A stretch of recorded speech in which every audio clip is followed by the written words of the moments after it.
السلام علیکم. Loose talk کے ساتھ انور مقصود آپ کی خدمت میں. جن حالات سے آج کل ہم دو چار ہیں، ہمیں خبر ہی نہیں ہے کہ کل کیا ہونے والا ہے، پرسوں کیا ہوگا، اگلے ہفتے کیا ہوگا، 18 فروری کو کیا ہوگا، 23 مارچ کو کیا ہوگا. تو ان حالات کو دیکھتے ہوئے آج لوز ٹاک میں نے دعوت دی ایک صاحب کو جو قسمت کا حال بتاتے ہیں. آئیے ملاقات کرتے ہیں. السلام علیکم. وعلیکم السلام. آپ ہاتھ کی لکیریں دیکھ کر قسمت کا حال بتاتے ہیں. ہاں، کیا سوال پوچھ لیا آپ نے، بہت اچھا سوال پوچھا آپ نے. اب میں آپ کو اس کا جواب دیتا ہوں، تفصیلاً جواب دیتا ہوں کہ پہلے ہم ہاتھ کی لکیریں دیکھ کے قسمت کا حال بتاتے تھے. کیا کرتے تھے؟ ہاتھ کی لکیریں دیکھ کے قسمت کا حال بتاتے تھے. اب سب کچھ دیکھ کے قسمت کا حال بتاتے ہیں. کیا مطلب سب کچھ دیکھ کر قسمت کا حال؟ مجھے پتا تھا کہ آپ اس طرح کہیں گے. میں آپ کو پھر سے اپنا جواب دیتا ہوں کہ پہلے ہاتھ کی لکیریں دیکھ کے قسمت کا حال بتاتے تھے. اب سب کچھ دیکھ کے قسمت کا حال بتاتے ہیں. ذرا سمجھائیے. کاغذ پینسل ہے؟ جی جی. لائیے میں آپ کو لکھ کے سمجھا دیتا ہوں. نہیں آپ بتائیے. نہیں، اب تو اتنا واضح بتانے کے بعد تو لکھ کے سمجھا سکتا ہوں. نہیں آپ بتائیے. بھائی دیکھیے، پہلے جو تھا ہم ہاتھ کی لکیر دیکھ کے قسمت کا حال بتاتے تھے. اب سب کچھ دیکھ کے قسمت کا حال بتاتے ہیں. وضاحت چاہیے؟ دیکھیں، اب جیسے مثال کے طور پہ یہ جو فیشن شو ہوتے ہیں، اس میں جو ماڈلز ہیں، ماڈلز کو دیکھا ہے آپ نے؟ جی جی. ماڈلز کو دیکھا ہے آپ نے؟ یہ پہنے رہتی ہیں دستانے. جی جی. ساری ماڈلز ہاتھوں میں پہنے رہتی ہیں دستانے. جب دستانے پہنی رہتی ہیں تو دستانے پہن کے لکیر تو نظر نہیں آئے گی. جی بالکل. اگر آپ دستانے پہن لیں تو لکیر نظر آئے گی؟ ہاتھ کی لکیریں نہیں نظر آئے گی. نہیں نظر آئے گی نا، وہی میں بھی کہہ رہا ہوں. تو دستانے پہنی رہتی، ہاتھ کی لکیریں نظر نہیں آتی.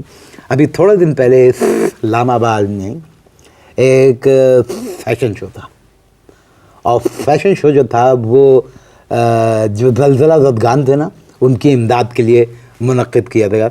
سارے لوگوں نے مل کے، ٹھیک ہے، زلزلہ زدگان کی امداد کے لیے فیشن شو منعقد کیا گیا تھا.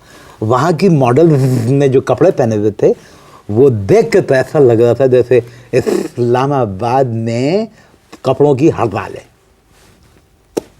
وہاں ایک وزیر چیف گیسٹ تھے، ایک وزیر چیف گیسٹ تھے. تو میں نے ایک ماڈل کو بلا کے کہا، میں نے کہا کہ ایکسکیوز می، کہنے کہ یس. میں نے کہا کہ دیکھ لیجیے گا، یہ وزیر جو ہیں آپ کو فون کریں گے. تھوڑی دیر کے بعد وہ میرے پاس آئی اور مجھ سے آ کے کہنے لگی، سر یو آر ٹریمینڈس. میں نے کہا کوئی بات نہیں. کہنے کہ وزیر موصوف نے میرا موبائل نمبر مانگ لیا. سمجھے آپ؟ مگر اس واقعے کا قسمت کے حال سے کیا تعلق؟ دیکھیے، ماڈل کی قسمت کا وزیر موصوف کے گھرنے سے بہت گہرا تعلق ہے. او ہو، ایسے معائنہ کر رہے تھے وہ ماڈل کا، ایسے دیکھ رہے تھے جیسے پولنگ بوتھ کا معائنہ کر رہے ہوں. نہیں سمجھے؟ نہیں، میں اس کی وضاحت نہیں چاہتا. نہیں، وضاحت کی ضرورت، کلیئر ہے یہ جملہ. جی جی. یعنی ان کو ایسے گھور رہے تھے جیسے پولنگ بوتھ کا معائنہ کر رہے ہیں. یہ بتائیے، کبھی زندگی میں آپ نے کسی بڑے آدمی کا ہاتھ دیکھا؟ بڑے آدمی ہاتھ ملانے کے قابل نہیں ہے.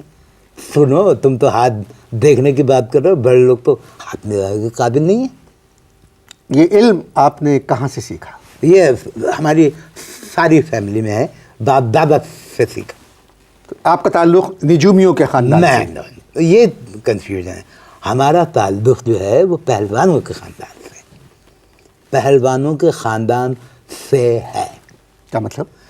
بھائی میں جب سے میں نے ہوش سنبھالا، میں نے اپنے باپ اور دادا کو ہمیشہ گتھم گتھا دیکھا. 2 گھنٹے کشتی کرتے رہتے ہیں آپس میں.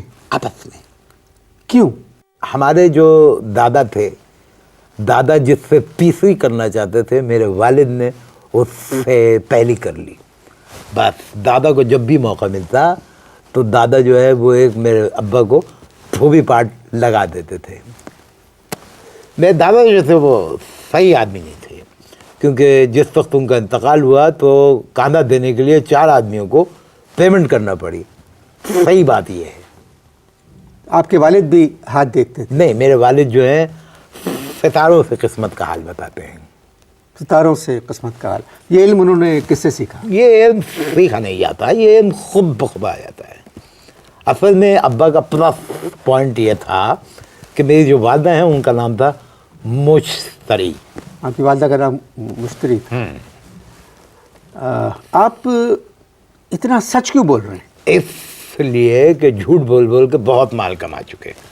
اب ہم نے کہا کہ تھوڑا سچ بولنا چاہیے. کتنے لوگوں کے ہاتھ دیکھ چکے ہیں؟ 50-60 ہزار. 50-60 ہزار لوگوں کے ہاتھ دیکھ چکے ہیں. بالکل. کتنے پیسے لیتے ہیں؟ کون, میں؟ جی. ہاتھ دیکھنے کے جی.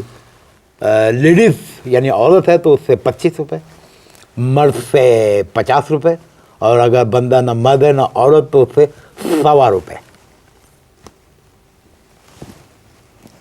پاکستان کے مستقبل کے بارے میں آپ کیا دیکھتے ہیں؟ پاکستان کا ہاتھ ہے. نہیں, میں یوں ہی پوچھ رہا ہوں, سیاست وغیرہ کے بارے میں بات کرنا. دیکھیں, میں نے بڑے سیاسی لوگوں کے ہاتھ دیکھے, بڑے سیاسی لوگوں. ابھی تو آپ نے کہا کہ آپ نے کسی بڑے آدمی کا ہاتھ نہیں دیکھا. ہاں, تو سیاست میں کسی ایک بڑے کا نام بتا دو, کسی ایک بڑے کا نام بتا دو سیاست میں. میں نے پچھلے ہفتے ایک سیاستدان کا ہاتھ کی لکیر دیکھی. کیا لکیر تھی, ڈیشنگ لکیر تھی. یعنی آٹے کی بولی سے شروع ہو کر 5 گوداموں تک جا رہی تھی. مگر ہاتھ کی لکیر میں آٹا کہاں سے آ گیا؟ بس میں نے ایسے ہی تکا لگا دیا تھا. لو بھائی, جب میں نے یہ بتایا کہ آپ کے ہاتھ کی لکیر بتا رہی ہے کہ آپ کے ہاتھ کی لکیر آٹے کی بوری سے 5 گوداموں تک جا رہی ہے, بس یہ سنتے ہی انہوں نے میری گردن دبوچ لی. اب مجھ سے کہنے لگے, سالے تجھے میرے بارے میں اتنی انفارمیشن کس سے ملی؟ پھر آپ نے کیا کہا؟ میں نے سیاستدان سے کہا کہ آپ میری گدی کو گوندنا چھوڑ دیں تو میں آپ کو دوسری بات بتاتا ہوں. انہوں نے میری گدی چھوڑ دی. جب میں نے دوسری بات بتائی انہوں نے پھر میری گدی پکڑ لی. تو دوسری بات آپ نے کیا بتائی؟ آپ چھوڑیں, سب کے سامنے کیا بتاؤں؟ نہیں, آپ بتائیں نا دوسری بات کیا تھی. یعنی سب کے سامنے بتا دوں کہ دوسری بات کیا تھی. دوسری بات تھی ایسی کہ اس کو گدی پکڑنا جو ہے جائز تھا. نہیں, کیا بات بنتا تھا گدی پکڑنا, اور صحیح گدی پکڑی. نہیں, کیا بات تھی؟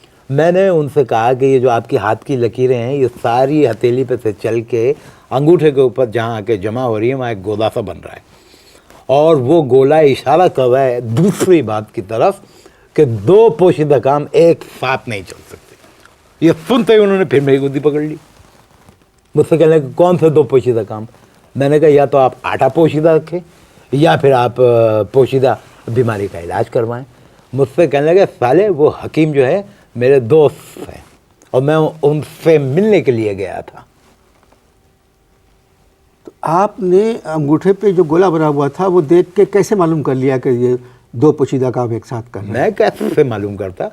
وہ 2 دن پہلے اس حکیم صاحب کے میں ہاتھ دیکھ کے آیا تھا. تو حکیم صاحب نے خود مجھے بتایا, کہنے لگے 4:30 بجے ایک سیاستدان میرے پاس پوشیدہ امراض کے لیے علاج کے لیے آ رہے ہیں, 4:15 بجے تم چلے جانا. تو یہ ہوئی. تو اس عمل میں آپ کی تحقیق والا تو کچھ تحقیق نہیں, یہ انفارمیشن بیسڈ ہوتا ہے.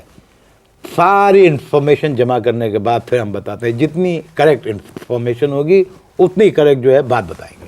یہ آپ غلط بات کہہ رہے ہیں. میں کئی نجومیوں کو جانتا ہوں جو بہت پڑھے لکھے قابل لوگ ہیں اور وہ اس علم کو جانتے ہیں. اب آپ نے اسٹارٹ لے لیا ہے جہالت کی باتوں کا, اس لیے بریک لیجیے.